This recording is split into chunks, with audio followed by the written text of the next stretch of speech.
Let's see. Okay, we are going live. What's up? What's up, Dave Porter?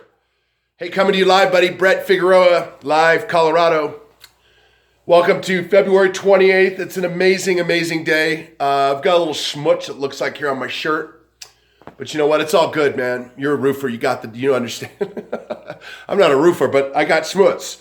Anyways, hey, man, I wanted to send you a quick video here today because you have been on my mind, your company's been on my mind, and as we were talking the other days, just about where you're at, kind of where the leakage is, where the wound is in the company, and ever since you and I had spoke last week, I'm a Christian. I think you know that. I'm the guy that goes to church on Wednesdays and I'm there till 1 a.m. I think I was talking to somebody the other day, and I think I'm putting roughly about 12 to 15 hours a weekend between Sundays and Wednesday, which is really, really wild. But anyways, it works for me. And so I'm a destiny guy, and I don't many times when I meet somebody, I don't know why I met that person. I don't know, necessarily the connection right away. Sometimes it's in hindsight and you look, oh, that's why I met, but I don't know why I happen to have a client, a friend, John Gaines, that happens to go to you and your son's football game where there's connection between Tony Robbins and myself.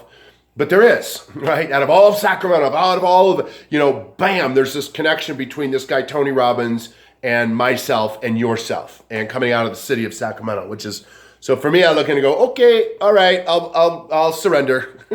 What am I supposed to be paying attention to? What am I supposed to be participating in, or whatever that looks like? I don't know.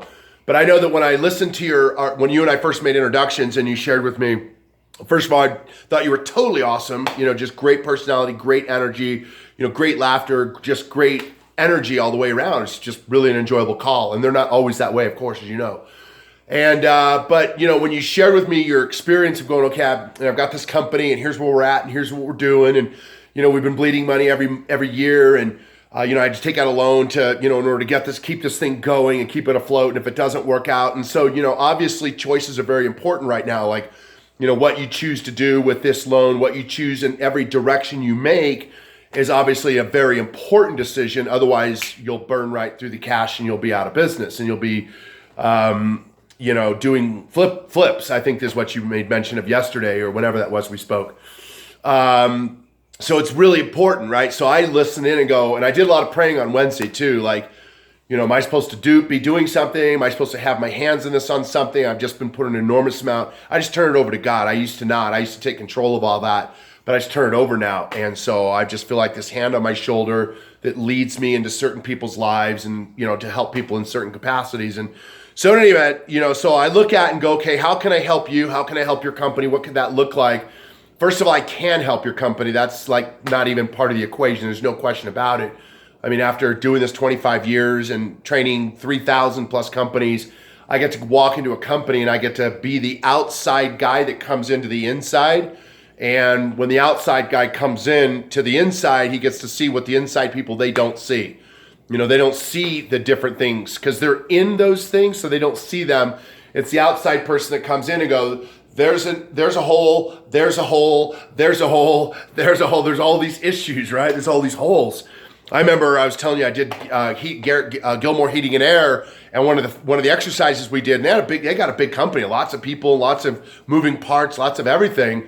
But I know I did an exercise where I took a piece of paper and had some simple questions on there, and it was an anonymous, so they didn't need to put their names. It was certain questions about challenges that they're having within the company and certain issues and concerns. And it was amazing because the Darren and the people over there at the company, the higher up execs, they had no clue. They had zero clue. People were withholding and stuffing and they weren't sharing. But when they recognized they can do that from an anonymous place, they'd write forever, a love letter on both sides, this place is hell, or this is a nightmare, or communication sucks, or, whatever. And they would just bam, bam, bam. And so Darren woke him up massively. And so what I'm looking at here is it's you and I going into a conversation to put something together.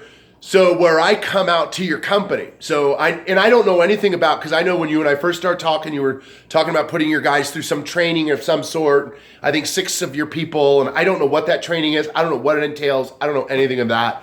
But I think what really needs to happen is you need to have somebody coming from the outside into your company, right? Which is what I do with companies. I come into their company, not just with a few of the people, but you come in and you get everybody on the same page. From customer service to, the telephone people, to the service people, to the installers, to the salespeople. You get everybody in and you come together on the same page. And so what I'm looking at is going, how can I come in and, in a day, come in and spend some energy, redefine, what's happening within the culture. Because it's good, you got to tighten it up, right? I don't know if you saw the video that I posted last night where Tony Robbins brought me into his company. Now that's an honor, right? Tony can pick anybody out of the Rolodex and go, come on in, but he pulls me into his company and, come in and share with our guys, share with our team, share with them your story and how can they do X, Y, Z. So, you got to have an outside force. And, if Tony could get the job done without bringing in outside people, he would do it. But we call it the law of familiarity. Anything you see and hear so much, you no longer see and hear so much. I kind of go tone deaf to it. So you bring in the outside people. If you ever saw Glenn Ross, which I'm sure you did, he comes in as like, he's the dude and, and he snaps and grabs their attention. And that's what I do. When I walk into a company, we grab their attention, but in a fun, playful way. We get everybody to start to really raise their standards. So what I look at is going, how do you redefine the culture? How do you get people to play a game that they're not currently playing, but yet sounds enticing, sounds fun, sounds like there's some upside. So the areas that I look at and go, how do you redefine the culture of the company through their standards? What are the standards that these people have? Meaning, what are their shoulds versus their musts, right? So they got all these shoulds that they should do that get stacked up in each category, in each department, and all those shoulds, man, oh man, that strips, assets out of the company left and right until we turn them into a must. So I think we look at how do we redefine the standards? How do we redefine the commitment? The commitment of every person that wakes up every morning to come to your business, to come to your company, to put themselves at stake out there with your reputation at stake. What kind of a commitment are they playing from? And so we get them to really raise that commitment within themselves and their contribution to your company.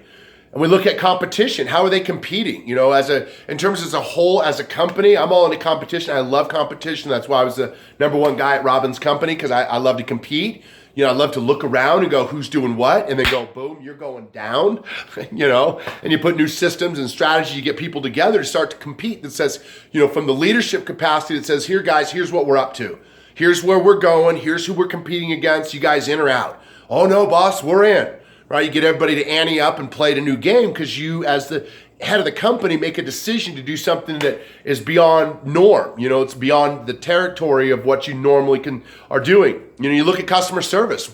We you redefine customer service. Where are the holes? Where are the gaps? Where are the standards at in customer service, and how do we take those and supersize the standards in customer service? How do we take the mission of the company? What's the mission? Is it just to go do another roof, or is it to impact or empower, or to really be of service to the community? To whatever that mission is for you as a company, to look at redefine the company values. What are the values that the company's living by, and are they living the values on a day-to-day basis? Is it just they should live the values, or are they living them? Do they have a sense of accountability to the mission? Do they have a sense of accountability to those values? Look at the sales team. Look at the sales team and go, okay, well, the sales team we currently have is closing 12%, but how do we take that sales team and close 17%? How do we close out of 160 leads that we're getting roughly per month? How do we close if right now we're getting 20 deals per month? How do we close how do we put an extra 5% from 12% to 17%? But an extra 5% out of 160 is an extra 8 deals a month. If you're making $4,000 a deal, roughly, that's $32,000 extra a month because you're grabbing an extra 5% from that 12 to 17%, right? But somebody's going to get that 5%. Some competitor's going to get it. Somebody's going to get it. And so, if you got 100% of leads and you're only getting 12, that means 88% are being thrown into the bushes. 88 of those leads are just being, we might as well just torch them and throw that money right out the back door. But if we could teach these people the skills that are necessary in order to bridge that gap between 12 to 17, 12 to 22, 12 to 30, it's really how do you get so much stronger in that aspect there. But I just wanted to leave you a quick message because I just believe that, just from what it is that I do. Like come on, bro. If you had Tony Robbins come into your company, forget about it. It's a whole new company, right? That's why CEOs pay him tons and tons of money, because when he comes in, he's big Tony Robbins, right? So you bring a guy like myself. Now, I'm not Tony Robbins, but when you bring in not just one of his trainers, but his number one trainer, his all-time record-breaking trainer.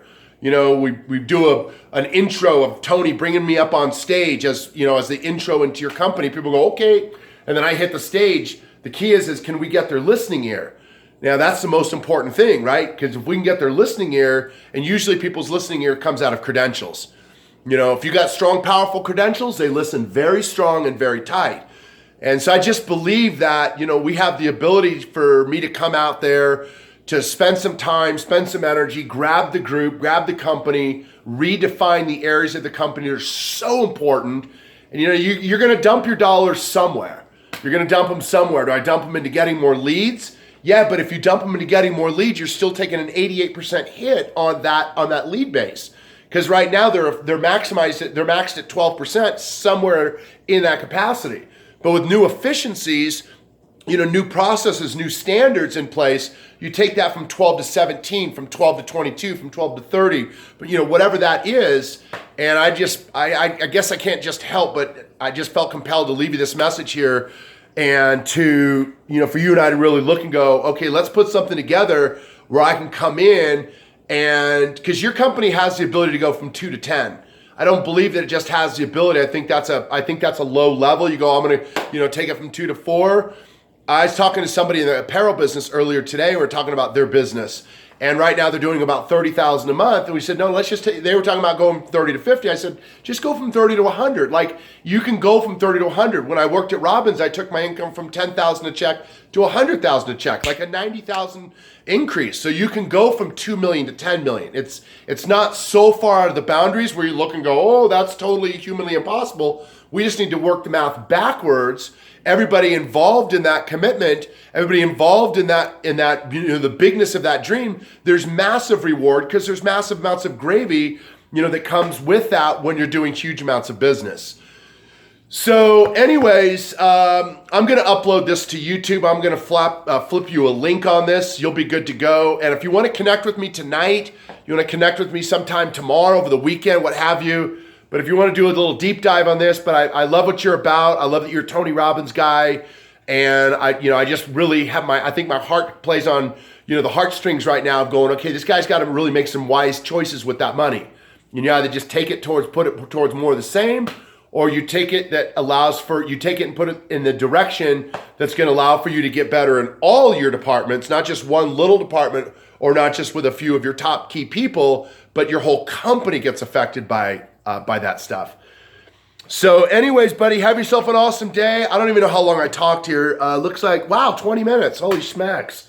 So it's all good. Enjoy the video when you can. I'll talk to you soon, Dave. Enjoy the weekend, buddy. Call me when you can. Bye.